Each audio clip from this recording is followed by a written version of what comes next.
बिस्मिल्लाहिर्रहमानिर्रहीम। अस्सलाम वालेकुम नाज़रीन, मैं हूं अहमद फवाद और आप देखते हैं मुझे मेरे यूट्यूब चैनल और फेसबुक पेज पर। नाज़रीन, आज़ाद कश्मीर के हवाले से बहुत बड़ी खबर है, ब्रेकिंग न्यूज़ है और एक्सक्लूसिव स्टोरी है जो कि आज की इस वीडियो में आपके साथ शेयर करने जा रहा हूं।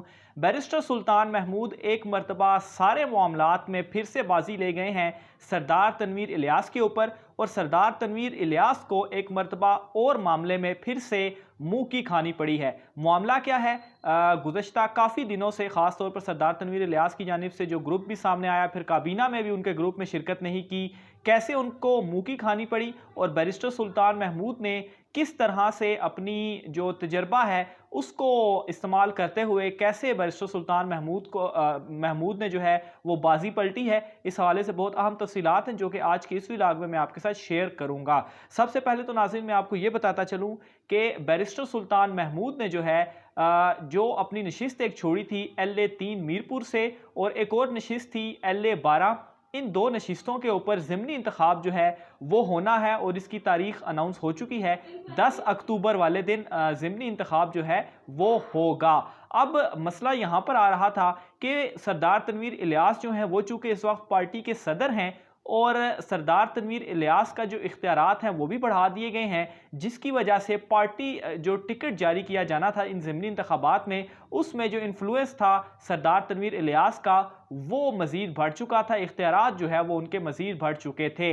लेकिन तमाम तर मामलात के बावजूद, इख्तलाफात के बावजूद, और सरदार तनवीर इलियास की ऑब्वियसली शुरू से ही मर्जी नहीं थी, सबसे पहले तो वो बैरिस्टर सुल्तान महमूद के ही वो अगेंस्ट थे कि वो इलेक्शन जीते ही ना। अब इन ज़िमनी इंतखाब में बैरिस्टर सुल्तान महमूद के जो बेटे थे उनको टिकट दिया जाना था, इसकी ऑब्वियसली उनकी जानिब से मुखालफत थी। और दूसरा ये कि जो LA-12 से भी इलेक्शन लड़ना था उसमें भी सरदार तनवीर इलियास ही चाहते थे कि उनका अपना कोई बंदा आ जाए ताकि उनके ग्रुप में मज़ीद इजाफा हो। लेकिन दोनों हलकों में पाकिस्तान तहरीक इंसाफ की जानिब से जो टिकट जारी किया है, LA-12 में भी बैरिस्टर सुल्तान महमूद ग्रुप के बंदे को ही टिकट जारी किया गया है, जबकि LA-3 में तो सोने पे सुहागा ये कि अपना बंदा क्या, बैरिस्टर सुल्तान महमूद के अपने बेटे को ही टिकट जारी हो चुका है। LA-3 जो है वो बैरिस्टर सुल्तान महमूद के बेटे वो वहाँ से इलेक्शन लड़ रहे हैं, और बैरिस्टर सुल्तान महमूद, जैसा कि शुरू से ही मैं ये चीज़ कह रहा हूँ कि जब उनके बेटे वो हल्के से इलेक्शन जीतेंगे उसके बाद काबीना में उनको जगह दी जाएगी। और हो सकता है कि जैसे वजारत दाखिला जो है, जो कि अभी तक वज़ीर-ए-आज़म आज़ाद कश्मीर सरदार अब्दुल क़याम नियाज़ी साहब ने अपने पास रखी हुई है, हो सकता है कि ये वजारत उनको मिल जाए, शायद इसी वजह से उन्होंने अपने पास ये रखी हुई है। हो सकता है ना भी मिले, ये वैसे एक में मेरा ये ख्याल है जो मैं आपके साथ शेयर कर रहा हूँ। बहरहाल ये ज़िमनी इंतखाब वो जीतें, वो उनके बेटे लड़ रहे हैं। आगे देखना ये है कि क्या सरदार तनवीर इलियास उनके मुखालिफ इस हलके में कोई कंपेन करते हैं। कंपेन तो ऑब्वियसली खुलकर तो नहीं कर पाएंगे, ऑब्वियसली PTI के तो वो उम्मीदवार हैं, लेकिन ऑब्वियसली बैक डोर्स में जिस तरह से 2021 इंतखाबात में बैरिस्टर सुल्तान महमूद के खिलाफ भी जो है वो करते रहे कि वो किसी तरीके से ना जीते, तो अब चूंकि वो पार्टी के सदर भी हैं, यहाँ पर वो कंपेन किस तरह से करते हैं ये बहुत अहम चीज़ होगी, ये देखने वाली चीज़ होगी। बहरहाल बैरिस्टर सुल्तान महमूद ने अपने बेटे को टिकट जारी करवाया और उनका बेटा इस मरतबा ये ज़िमनी इंतखाब उनकी जगह पर अब लड़ेगा।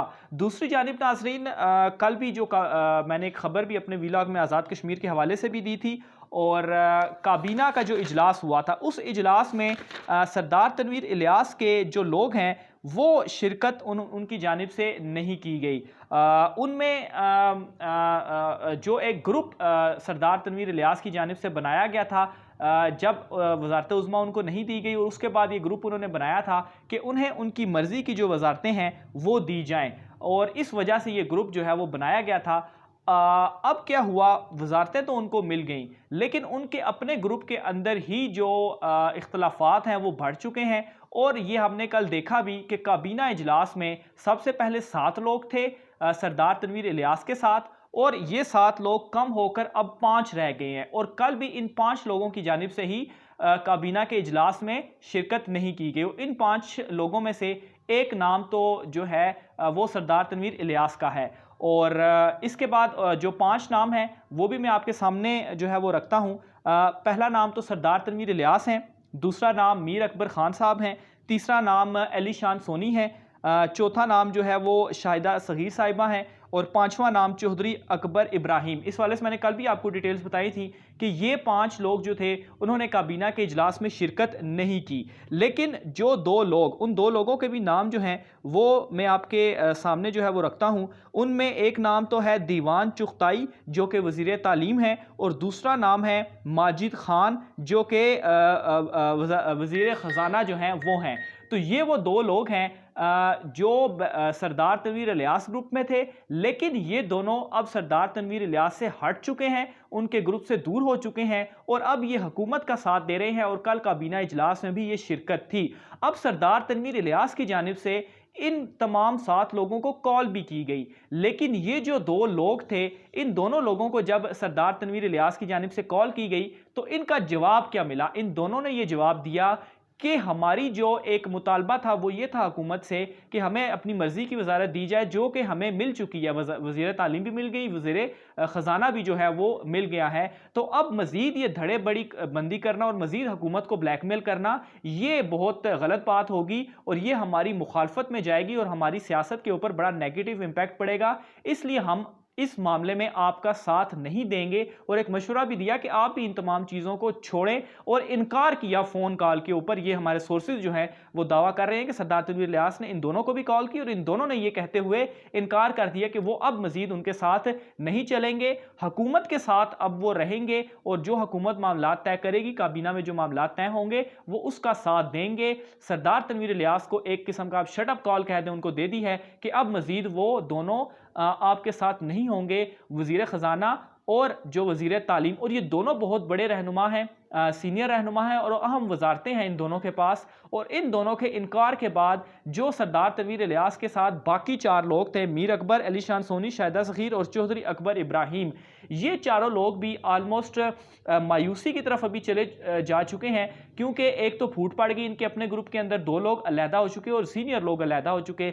लेकिन ये खैर अभी इन चारों के हवाले से तो इस तरह से चीज़ सामने नहीं आई, क्योंकि कल इनकी जानिब से काबीना में शिरकत नहीं की गई। तो ये अब सरदार तनवीर इलियास के साथ तो मौजूद हैं, लेकिन ये भी उस मजबूती के साथ मौजूद नहीं है। ये बहुत बड़ा सेटबैक भी है और अपसेट भी है सरदार तनवीर इलियास के लिए। बहरहाल सरदार तनवीर इलियास ऑब्वियसली अभी भी कोशिशें जो है वो उनकी तरफ से जारी हैं, और कुछ खबरें इस तरह से भी गर्दिश कर रही हैं कि सैफुल्ला न्याजी साहब और अली अमीन गंडापुर जो हैं, चूँकि उनका हाथ सरदार तनवीर इलियास के ऊपर मौजूद है, उन्होंने कुछ वादे किए थे उनसे पूरे नहीं हुए, जिसकी वजह से अभी तक सरदार तनवीर इलियास इस तरह से सर्वाइव कर रहे हैं। नहीं तो अगर उनका हाथ ना होता या उनसे वो वादे ना करते तो अभी तक ये फारिग हो जाते।